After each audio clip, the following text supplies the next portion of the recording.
understand the other person. We're not present with them at this moment. We're sitting there analyzing them, but we're not with them.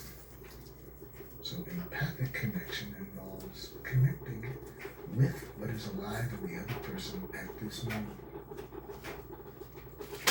So look again now at what you predicted how the other person might respond. And let's say that you have told your boss that you are frustrated at his or her asking you to stay over for the third night in a row and do additional work.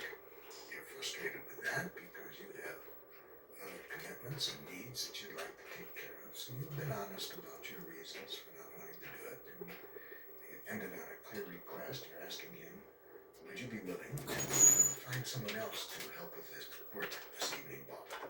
Okay? So you've been real honest and vulnerable. And now let's imagine that the boss says to you, if you want to be unemployed, I'll do as you request. Okay? What choices do you have now? Let me show you what choices you have with every message coming at you from another person. Choice number one, you could take it personally as though what you said indicated there was something wrong with you. So if the boss responds to you that way, you could immediately think, oh, I am being selfish, or I'm not a very good employee to want not to do what the boss says. So you could take personally what the boss says. We have been educated when authorities tell us what's wrong with us to think there's something wrong with us. What I'm going to show you now will suggest that you never hear what other people think about you. I predict you'll live longer, you'll enjoy life more, if you never hear what people think about you. Never take it personally. Second choice we have, when somebody speaks to us like the boss spoke in this example I'm giving, we could judge the boss or the other person for what they said to us. So we could either think or say out loud, that's not fair, that's stupid, whatever. We could blame the other person for what they said. I wouldn't recommend that. So the recommendation I have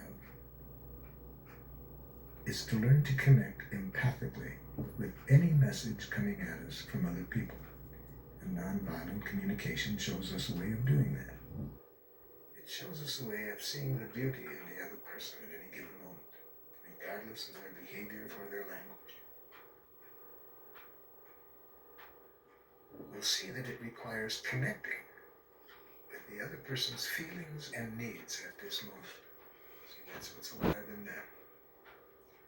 And when we do, we're going to hear the other person singing a very beautiful song.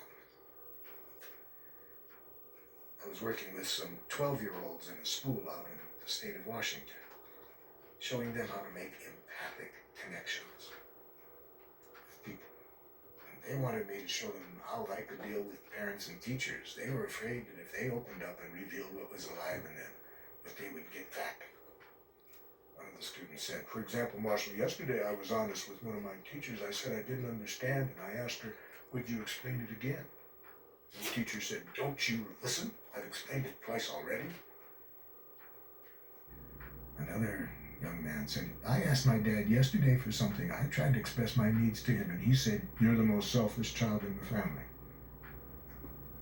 So they were very eager to have me show them how to empathically connect with the people in their lives who use language like that, because they only knew to take it personally, to think there was something wrong with them.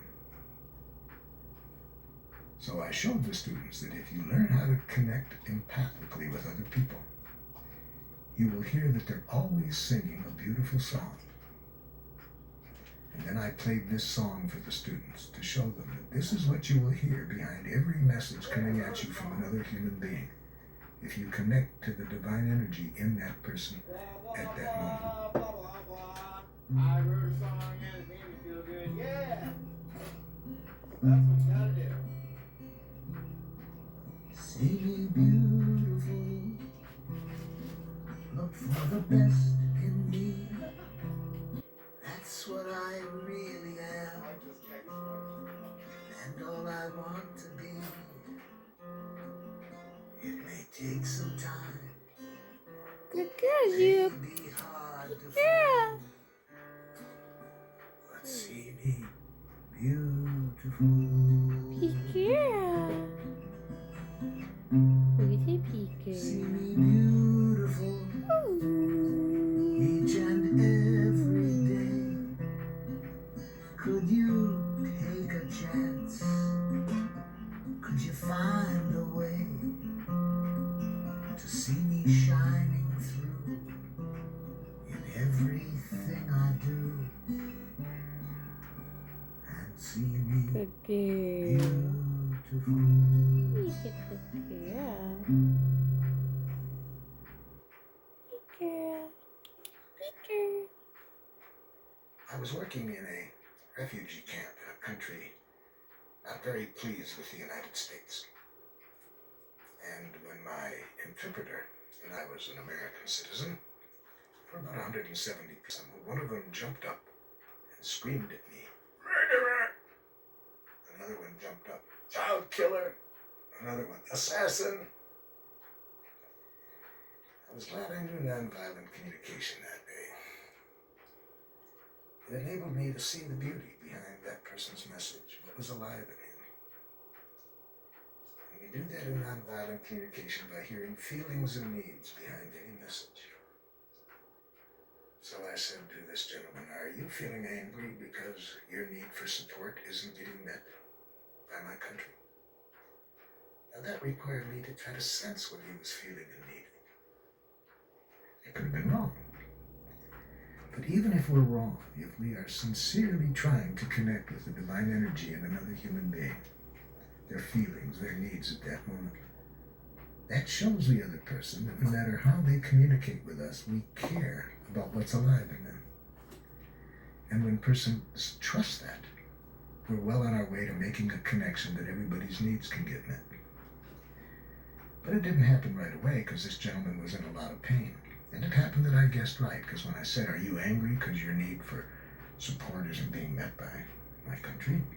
he said, "You're darn right." And then he added to that, "We don't have sewage systems, we don't have housing. Why are you sending your weapons?" So I said, "So sir, if I'm hearing you again, you're saying that it's very painful when you need things like sewage systems and you need things like housing and weapons are sent instead. It's very painful." He said, "You're darn right. Do you know what it's like to live under these conditions?"